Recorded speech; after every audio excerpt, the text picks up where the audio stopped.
Mr. Speaker, the House gave the government a very clear instruction that the only documents that could be redacted were those which might prejudice UK national security or international relations, and all of those documents were to be referred to the ISC. So for my incredibly respected and right honourable friend to say that the government has applied redactions to the documents sent to the ISC beyond the scope agreed by the House and has also withheld documents entirely from the ISC is an extremely serious matter that completely undermines what this House agreed.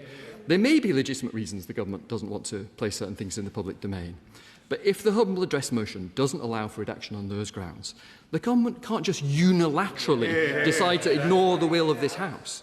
And sadly, this pattern of backsliding fits a pattern of behaviour. The Prime Minister's Chief of Staff had to resign over the Mandelson scandal, but now he's apparently back, advising the Prime Minister already. We forced the government to hold an inquiry into the grooming gangs, and then they sabotaged it and they dragged their feet for a whole year. We said it needs to be harder to get ILR. Home Secretary said she'd do it. Labour backbenchers didn't like it, and so now it's not in the King's Speech. Again and again, as soon as attention moves elsewhere, they start backsliding.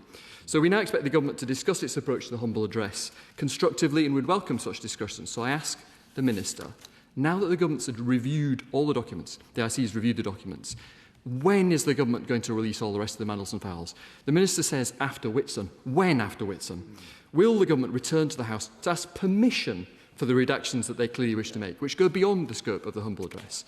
And would the Minister brief opposition members on Privy Council terms about these broader redactions that the government clearly wishes to make? Mr. Speaker, members opposite voted for a cover-up when they voted against referring the Prime Minister to the Privilege Committee over this. They don't like it, but it's true. This House and the people of this country deserve better than yet another cover-up. Secretary Jones. Mr. Speaker, I take these matters very seriously, as I'm sure members across the House would recognise. I will not, though, for one instance, countenance the idea that there is, as loud as you may want to shout it, a cover-up. If there was any suggestion of a cover-up, Mr. Speaker, I would not be standing at this dispatch box to defend the process. I would resign. That has not been the case, and I would suggest to the honourable gentleman that he might want to focus on the substance of the matter at hand. On the questions that he's put before me, I've answered them in the statement and in my answer to the co-chair of the Intelligence and Security Committee, and I refer him to my previous answers. Member Thornbury, Chair of the Court of Assembly. Speaker, I rise to support the ISC in their carefully considered concerns, and I am disappointed at the answer that the government has given. It seems to me that one of the questions in relation to the Mandelson appointment is why it is when the UK SV document had 2 red boxes ticked, which included this man should not be appointed, that somehow or other that was translated into he should be appointed.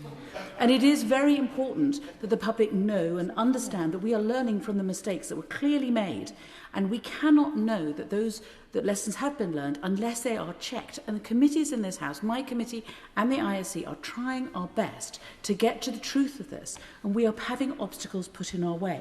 It's for that reason I believe that with proper redactions, it should be that the ISC are allowed to look at this file to understand why it was that mitigations could be put in place in order to make us safe when it came to the appointment of Peter Mandelson. Secretary Jones. To confirm, Mr. Speaker, the documents that related to the recommendation put to the Foreign Office and the Foreign Office's decision to appoint Peter Mandelson irrespective of the recommendation that was put to them, these documents have been referred to the Intelligence and Security Committee. What has not been referred was the raw data collected as part of interviews undertaken with Peter Mandelson, which in any circumstance we wouldn't share in relation to any appointment, and to confirm that neither I nor any decision maker in this process have seen that level of personal detail, because it is kept so securely to ensure that when people go through this process, they feel able to give full and frank answers without a wide range of politicians or others seeing their deeply personal information. Lisa Spark, Liberal Democrat spokesperson. Very much, Mr. Speaker. This House did not pass the humble address so that ministers could decide 4 months later which inconvenient information they would prefer Parliament didn't see. And following concerns from the ISC that the government is redacting information far too broadly, we must ensure that they are not just withholding documents and information from Parliament on their own say-so. Every day this pantomime drags on. public trust erodes further. Parliament asked for transparency. Epstein's victims deserve justice and the public deserves answers, not redactions. The point is not that any member of this House wants a junior civil servant's personal data to be published. It's that it's not the government's decision to make where the line is to be drawn. Mr. Speaker, given that documents on Andrew Mountbatten Windsor's trade envoy role are also due to be laid before this House shortly, will the Minister confirm that he will personally ensure that those will be produced without redaction too? On the first part of the Honourable Lady's question around the assumptions of the government withholding information that it shouldn't, I'm just afraid, Mr. Speaker, that is incorrect. This is the most extensive disclosure of information, I think, ever in relation to a humble address. The sheer depth of the document when it's published will illustrate to the point that the government has gone to great lengths to ensure that it's complying with the humble address. That's why we've established the process with the Intelligence and Security Committee and the Public Administration Committee with independent KC oversight to assure that this process is being done properly. In relation to her question about the motion in relation to Andrew Windsor, that humble address is being administered by the Department for Business and Trade, and I understand it's due to be published very shortly. Richard Buck. Speaker, I've asked the Minister both in this House and through written questions on numerous occasions to give the House reassurances that Morgan McSweeney only ever handled documents for which he had the appropriate level of security vetting when working in Downing Street. Now, the vagueness of the Minister's replies has been noted by members of this House and by journalists. So today, I again give the Minister the chance to put this issue to bed by stating clearly on the record that at all times while working in Downing Street, Morgan McSweeney had the appropriate level of security clearance for all the documents he handled. Can I thank my honourable friend for his question? I refer him to my previous answer. Sir John Hayes. Thank you, Mr. Speaker. The Minister will be aware that on the 21st of April, the ISC on which I sit made clear that the humble address does not allow for documents to be withheld from Parliament, only for redactions to be made where the ISC has agreed to them. Last week, we were obliged, Mr. Speaker, to issue a further statement saying that it had come to our attention that documents were being withheld from the ISC. Now, the honourable gentleman may feel that that's justified, but the humble address doesn't permit it. The point is that he is confusing scrutiny with disclosure. The ISC is well used to making judgments about what's made public. That's why the House chose the ISC as the mechanism to deal with these matters. Will the honourable gentleman confirm that in line with the humble address, all material will be submitted to the ISC, and in particular, will he confirm there was no document or any communications, emailers and so on, related to mitigation of any risks associated with Peter Mandelson's appointment?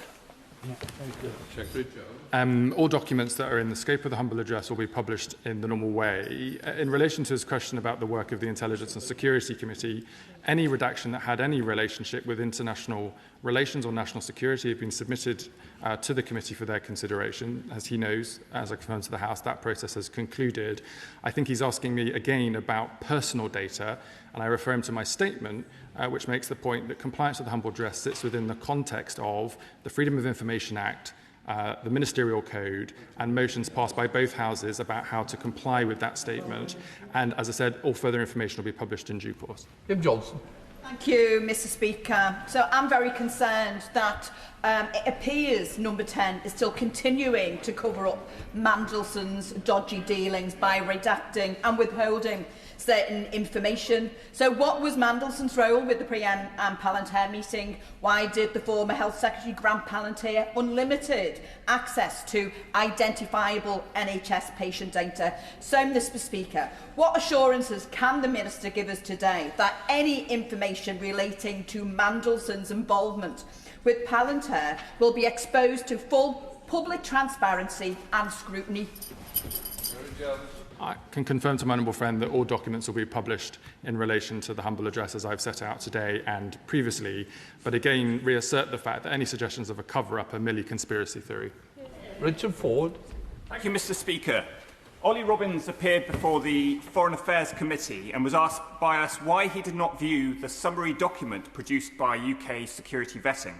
He pointed to the sensitivity of the vetting interviews, what the Minister calls the raw detail, and said that those detailed vetting files should remain in a hermetically sealed box.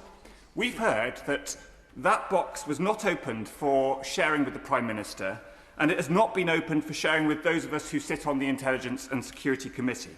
The Government does need the consent of Parliament to keep the full details sealed and inaccessible to the ISC. In the future, does the Minister intend for the FCDO to have the discretion to award developed vetting, or will that sit solely with UKSB? Mr. Speaker, as I've said, any summary documentation and recommendation that was put by UKSV to the Foreign Office has been shared with the Honourable Gentleman's Committee. What has not been shared was the raw data collected in interviews with Peter Mandelson. And as I've said repeatedly to the House, and I'm sure he will agree with me, if there was a mechanism for that level of personal detail, and I am talking about how much money you have in personal accounts, who you may or may not have had a relationship with in the past, if that was known to be able to be made public to politicians, people going through this security process would not feel able to give full and frank answers. That would undermine the very nature of our national security system, and I'm sure as a member of the Intelligence and Security Committee, he wouldn't wish to advocate for that. Amanda Martin. Thank you, Mr. Speaker. Mr. Speaker, I'd also like to thank the ISC and the Foreign Affairs Committee for their role in this process. Mr. Speaker, although it's not mentioned today, I would also like to ask the Chief Secretary to provide the House with an update on the Government's proposed legislation to remove peerages from those disgraced peers. Can I thank my honourable friend for her question? I was delighted to see that it was confirmed in the King's speech last week that legislation will be introduced in this session, and we'll be bringing that forward shortly. Good. David Ellis.